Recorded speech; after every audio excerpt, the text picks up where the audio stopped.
అందరికీ నమస్తే అండి. ఒకవైపు వైఎస్ఆర్ కాంగ్రెస్ పార్టీ వాళ్ళేమో ఇంక్లూడింగ్ ఆ పార్టీ అధినేత జగన్మోహన్ రెడ్డి గారితో సహా పదే పదే చెప్తున్న మాట ఏంటంటే జమిలి ఎన్నికలు వస్తాయి కాబట్టి ఆంధ్రప్రదేశ్లో 2027లోనే కూటమి ప్రభుత్వం పీరియడ్ అయిపోద్ది. సో మళ్ళీ 2027లో ఎన్నికలు జరిగితే మనమే గెలిచేస్తాం. సరే వాళ్ళు గెలుస్తారా లేదా అనే సంగతి పక్కన పెడితే 2027లోనే ఎన్నికలు జరుగుతాయి, జమిలి ఎన్నికలు ఖచ్చితంగా వస్తాయి అంటే కూటమి అధికారంలో ఉండేది 3 ఏళ్ళు 3.5 ఏళ్ళు మాత్రమే అని వైసీపీ పదే పదే ప్రచారం చేస్తోంది.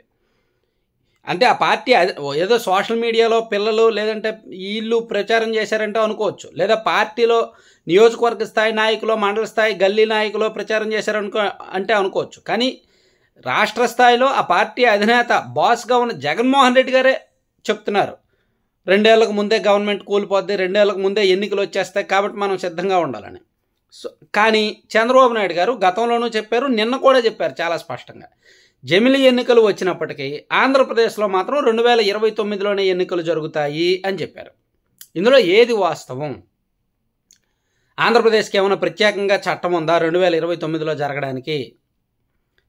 ఇలా రకరకాల అనుమానాలు ఉన్నాయి. ఆ అనుమానాలను నివృత్తి చేసేలా ఈ వీడియోలో చాలా సింపుల్గా ఒక 3-4 మినిట్స్లో చెప్పేస్తా అసలు ఎందుకు జమిలి ఎన్నికలు వస్తే ఆంధ్రప్రదేశ్లో ఎప్పుడు ఎన్నికలు జరిగే అవకాశం ఉంది అని. నేను గతంలో ఇదే కంటెంట్ మీద వీడియో చేశాను.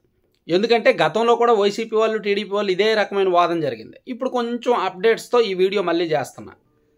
మీరు చాలా స్పష్టంగా గుర్తుపెట్టుకోండి, ఆంధ్రప్రదేశ్ రాష్ట్ర ఎన్నికలు లోక్సభతో పాటే జరిగాయి కదా. జమిలి ఎన్నికల ఉద్దేశం ఏంటి? లోక్సభకు రాష్ట్రాల అసెంబ్లీలకు ఒకేసారి ఎన్నిక జరపాలని. జాగ్రత్తగా ఆలోచించండి, ఒక్క లాజిక్ కూడా మిస్ అవ్వద్దు. అసలు జమిలి ఎన్నికల బిల్లు తీసుకురావడానికి జమిలి ఎన్నికల విధానం ఏంటి, దీని ఉద్దేశం ఏంటి? దేశంలోనూ రాష్ట్రంలోనూ ఒకేసారి ఎన్నికలు, లోక్సభకు అండ్ అసెంబ్లీలకు ఒకేసారి ఎన్నికలు కదా, ఒక దేశం ఒక ఎన్నిక. ఇది ఈ బిల్లుల యొక్క ఉద్దేశం.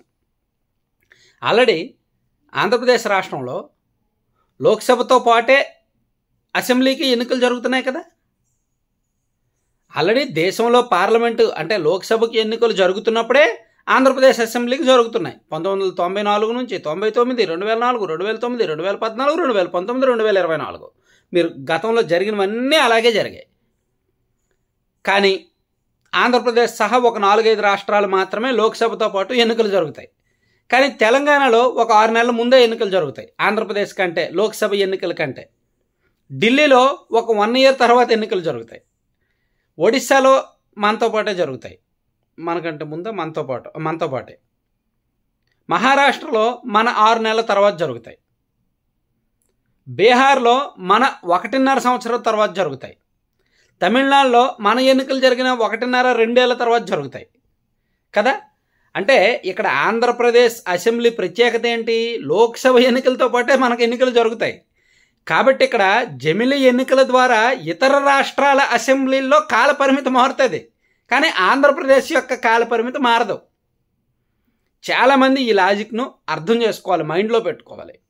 ఆంధ్రప్రదేశ్ అసెంబ్లీ యొక్క కాలపరిమితి ఎప్పుడు మారేది?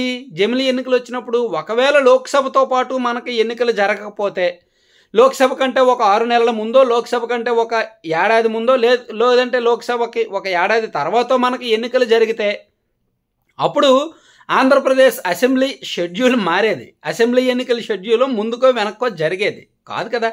ఇప్పుడు మనకు లోక్సభతో పాటే జరుగుతున్నాయి కదా. సో ఒకవేళ జమిలి వచ్చిందనుకోండి, తెలంగాణ అసెంబ్లీ ఒక 6 నెలలు పొడిగిస్తారు, ఢిల్లీ అసెంబ్లీ ఒక 8 నెలలు తగ్గిస్తారు కదా. అలాగే ఈ మహారాష్ట్ర అండ్ మొన్న జరిగిన జార్ఖండ్ హర్యానా అసెంబ్లీలో ఒక 6 నెలలు తగ్గిస్తారు. పొడిగించాల్సినవి పొడిగిస్తారు, తగ్గించాల్సినవి తగ్గిస్తారు. కొంతమందికి 4 ఏళ్ల కాలపరిమితికే ప్రభుత్వాలు అయిపోవచ్చు.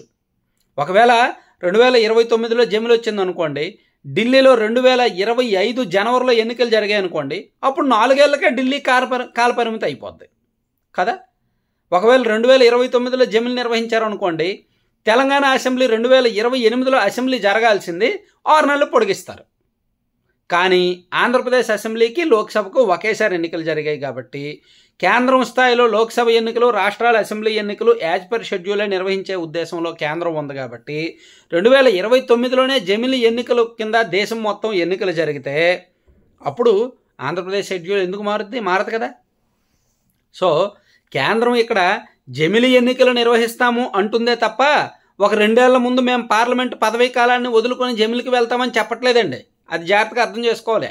కేంద్ర ప్రభుత్వం ఏం చెప్తోంది, బీజేపీ పెద్దలు ఏం చెప్తున్నారు, ఆ బిల్లులో ఏముంది, ఒకే దేశం ఒకే ఎన్నికనే ఉంది, జమిలి ఎన్నికలు నిర్వహిస్తామనే చెప్తున్నారు. అంతే తప్ప మా లోక్సభ కాలపరిమితిని 2 ఏళ్ళు తగ్గించేసుకుంటామని వాళ్ళు చెప్పట్లా. వాళ్ళ కాలపరిమితి వాళ్ళు ఎందుకు తగ్గించుకుంటారు?